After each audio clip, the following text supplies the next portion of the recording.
Buenas noches, Lick. La noche de hoy vamos a estar explicando lo que serían los tipos de organizaciones legales.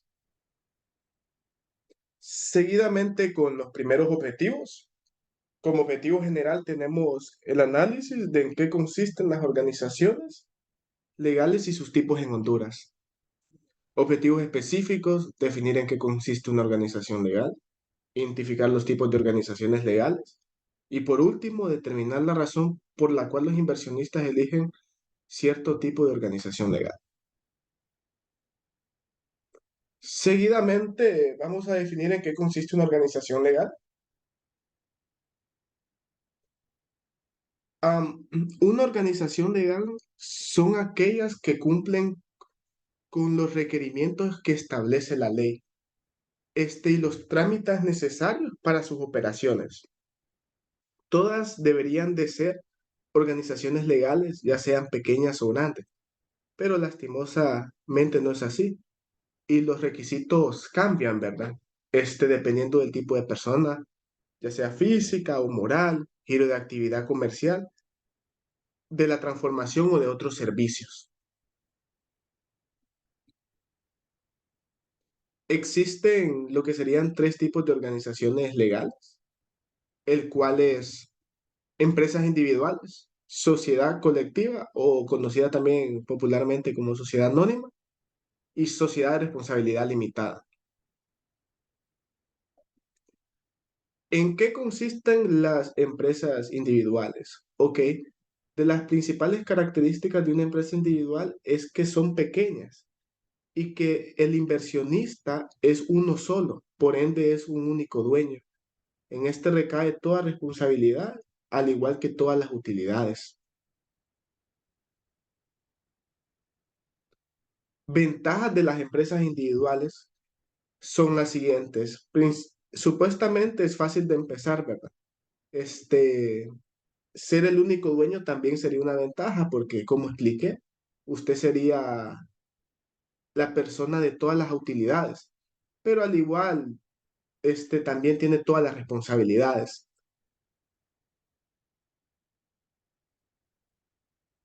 Desventajas de las empresas individuales. Principalmente es difícil retener a los empleados más valiosos. ¿Por qué razón? Porque estas empresas usualmente no pagan tan alto, ¿verdad? Y usualmente esos empleados valiosos siempre andan buscando donde se puedan beneficiar, ¿verdad? Y además por su excelencia, pues se les paga. Entonces es bien difícil retenerlos. Una desventaja, al igual es que la vida de la empresa está limitada al tener una inversión que no es tan grande, entonces a la hora de competir puede que ésta esté limitada y que su vida no sea tan prolongada como la de una empresa grande. Es lo mismo que explicábamos, que el capital de inversión pues es limitado, pues es poco en comparación a las de sociedad anónima o sociedad de responsabilidad limitada. Ejemplos de Honduras de empresas individuales. En este caso tenemos muchas, ¿verdad? Estas son unas de un montón, ¿verdad? Pero me voy a centrar en DHL Express Honduras, que esta empresa es una empresa de sociedad anónima, pero ¿por qué yo la pongo aquí? Porque los dueños de los locales son considerados como empresas individuales, porque tienen un único dueño, lo que serían las oficinas. Entonces, por esa razón es que este caso es bien particular de DHL, pero en general la compañía es una sociedad anónima. Bien, ahora vamos a conocer qué son las sociedades colectivas.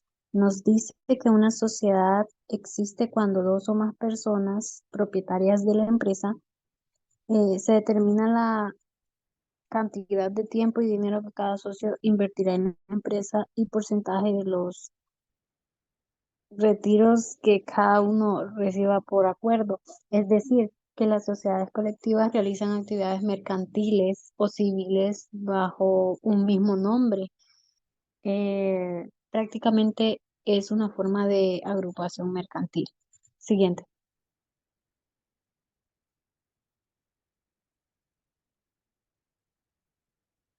Algunas ventajas de la sociedad colectiva son, número uno, cuentan con dos cabezas que piensan mejor que una. Número dos, hay más capital de inversión disponible. Número tres, los socios solo pagan impuestos sobre el ingreso personal. Siguiente.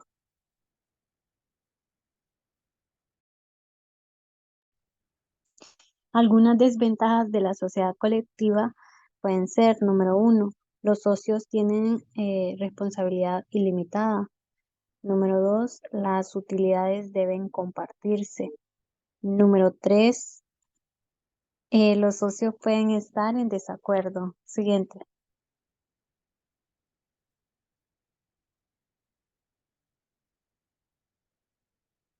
Siguiente. Y algunos ejemplos de sociedades colectivas en Honduras pueden ser los equipos industriales, las industrias Panavisión y la empacadora Deli. Seguidamente, mi compañera Aspe. La sociedad de responsabilidad limitada. La sociedad de responsabilidad limitada, perdón, es una forma jurídica empresarial en Honduras regulada por el Código de Comercio de Honduras. Se trata de una sociedad de personas con responsabilidad limitada, es decir, los socios solo responden por las deudas sociales hasta el monto de sus aportaciones. ¿Cómo afecta en las empresas financieramente? Algunos de los inversores invierten más que otros, ¿verdad? Esa es la principal diferencia y que la inversión crece ya que esta está diseñada para pequeñas empresas con pocos socios.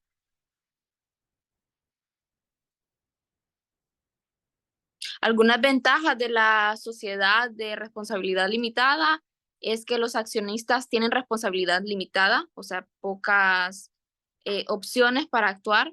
Las corporaciones pueden obtener los capitales de inversión más altos y las corporaciones tienen vida ilimitada, limitada, perdón. Algunas desventajas de esta sociedad es que las corporaciones tienen que pagar un impuesto sobre el capital social. Iniciar una corporación como esta es costoso y las corporaciones están más controladas debido a ciertas limitaciones, ¿verdad? Como ya vimos. Y algunos ejemplos de estas empresas de sociedad limitada en Honduras es la Administración y Servicios de Personal SDRL, Aerocaribe de Honduras SDRL y Agencia Aduanera Internacional SDRL.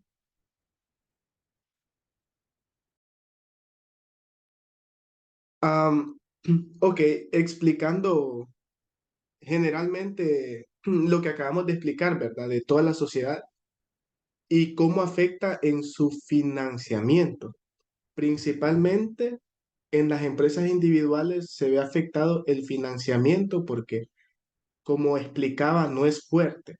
Es poco ya que es solo un inversionista y no podemos comparar un inversionista con varios inversionistas.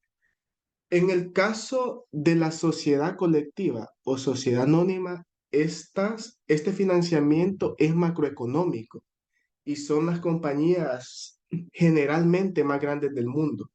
Entonces, en su financiamiento se ve, o sea, es de una punta a otra, por decirlo así, con las empresas individuales, porque el financiamiento es, o sea, hasta de millones de, bueno, millones de dólares o más, pues, dependiendo qué tan grande sea la organización.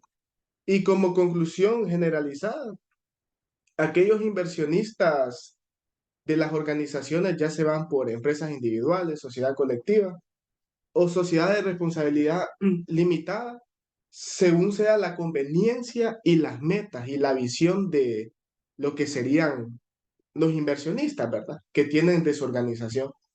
Estos principalmente consideran las leyes impuestas en cada caso en particular.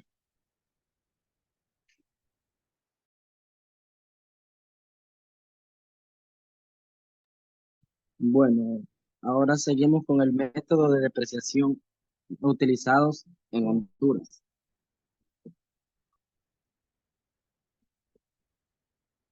Como objetivos tenemos el objetivo general, es el análisis de los métodos de depreciación en Honduras. Y como objetivos específicos tenemos definir qué es el método de depreciación, identificar cuáles son los métodos de depreciación y determinar cuáles son las ventajas y desventajas del método de depreciación.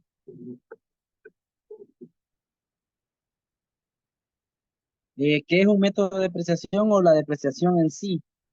La depreciación es la disminución del valor de un bien o propiedad de alguna empresa. Esto es debido al desgaste o al uso con el paso del tiempo.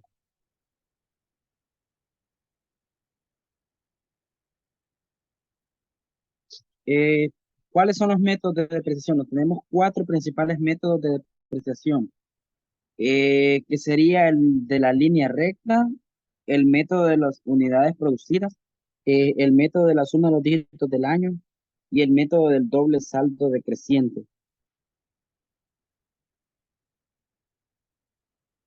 El método de la línea recta. Este es un método, es uno de los más utilizados y principalmente por su sencillez y por su facilidad de implementación. Pues como vemos ahí en la fórmula, solo requiere de una simple operación aritmética. La depreciación en línea, perdón, supone una depreciación constante, o sea, es una alícuota periódica que se va depreciando mes a mes o año con año, según como esté la depreciación de la empresa. Algunas empresas acostumbran a manejar cuotas de salvamento. Aquí es donde no le convendría o sería lo que le afectaría contablemente a la empresa, eh, ya que las cuotas de salvamento no son muy recomendables, por decirlo así, para efectos fiscales, pues se tiene una menor deducción, lo que redunda en una mayor cantidad de impuestos. Y como sabemos, pues las empresas lo que buscan es disminuir impuestos. Entonces, en eso le afectaría contablemente a la empresa lo que es el método de la línea recta. A continuación los dejo con mi compañera.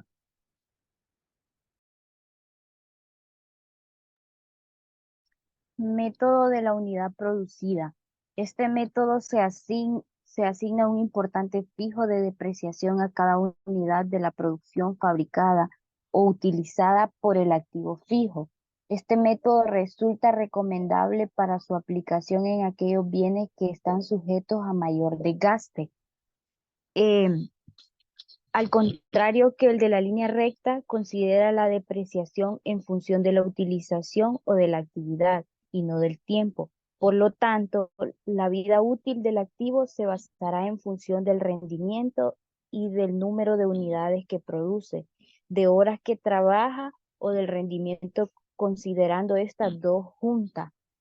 Eh, se utiliza para depreciar la maquinaria y el equipo, los vehículos, montacargas, etcétera, ya que es común que estos activos se desgasten en función de las unidades que producen. Siguiente. Eh, Ahora tenemos las ventajas y desventajas que serían manera en cómo afecta este método y ayuda a la empresa. Es uno de los métodos más acertados en relación a una más correcta medición de desgaste al cual se ve enfrentado el bien. Depreciación directamente proporcional al desgaste del activo. Las desventajas resulta un poco más complejo obtener la estimación del desgaste. Resulta un poco más complejo fijar una unidad de desgaste por las horas que trabaja, por las horas que trabaja el hombre y la maquinaria en kilómetros y establecer un valor. Existen factores externos que pueden afectar la estimación del valor por unidad de medición en un periodo, de un periodo a otro. Siguiente. La fórmula del método de las unidades producidas sería método de unidades producidas igual a costo del activo menos valor residual igual a costo menos unidad producida entre la vida útil, ya sea en horas o en kilómetros. Siguiente. A continuación, un pequeño ejemplo que lo dejo nomás para que observen cómo se calcula matemáticamente el monto de la unidad producida. Los dejo con mi compañero.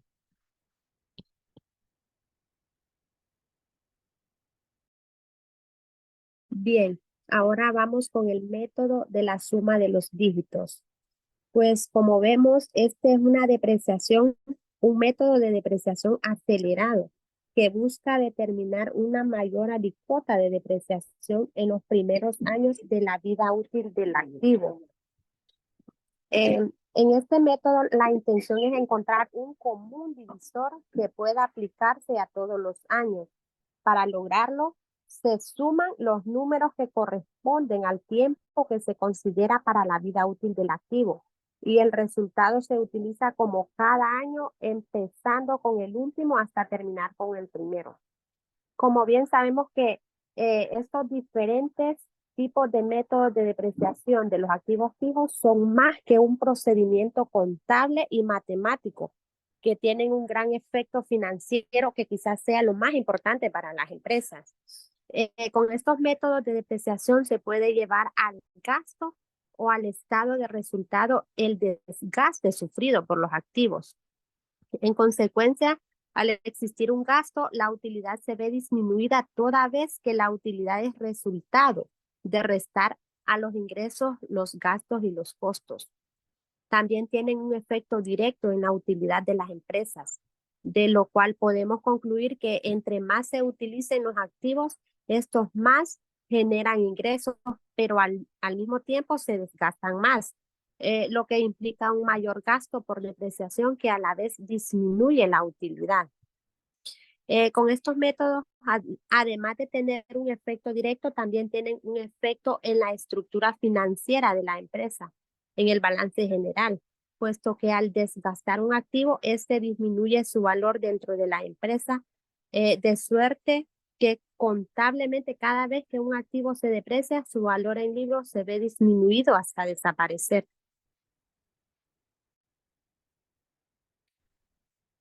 Y como vemos ahí la fórmula, la suma de depreciar por año de la vida útil es igual a la depreciación con el denominador.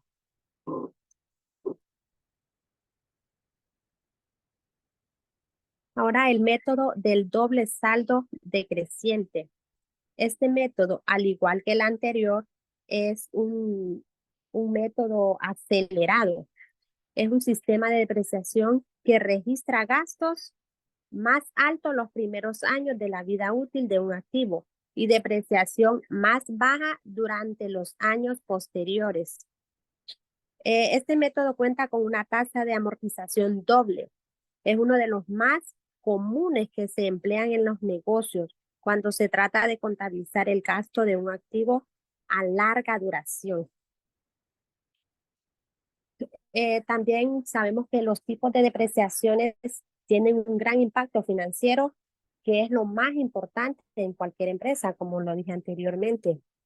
Tiene ese impacto directo en la utilidad de las empresas, en el balance general, de lo cual se puede decir que entre más se utilice ciertos activos, estos generan más ingresos, pero también se desgastan más, lo que implica un gasto mayor por depreciación que a la vez se puede reflejar en la utilidad. Porque como sabemos que las empresas, entre más alto sea el porcentaje de depreciación, mejor para ellos porque pagan menos impuestos.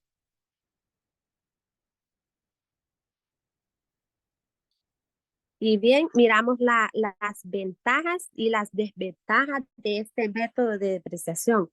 Una ventaja es que una fortaleza importante del método del saldo decreciente es que es simple de entender y fácil de seguir. También es reconocido y aceptado por las autoridades fiscales. Y las desventajas, que el valor de los activos no puede reducirse a cero con este método. Y la tasa de depreciación adecuada es diferente y más complejo en comparación con el método de cuotas fijas. Bueno, y en la conclusión, llegamos a la conclusión que con esta investigación concluimos que la depreciación, además de tener un efecto directo en la utilidad, también tiene un efecto en la estructura financiera de la empresa, en el balance general, como lo mencionamos anteriormente, puesto que al desgastar un activo, este disminuye su valor en libros, se ve disminuido hasta desaparecer. Esto sería todo.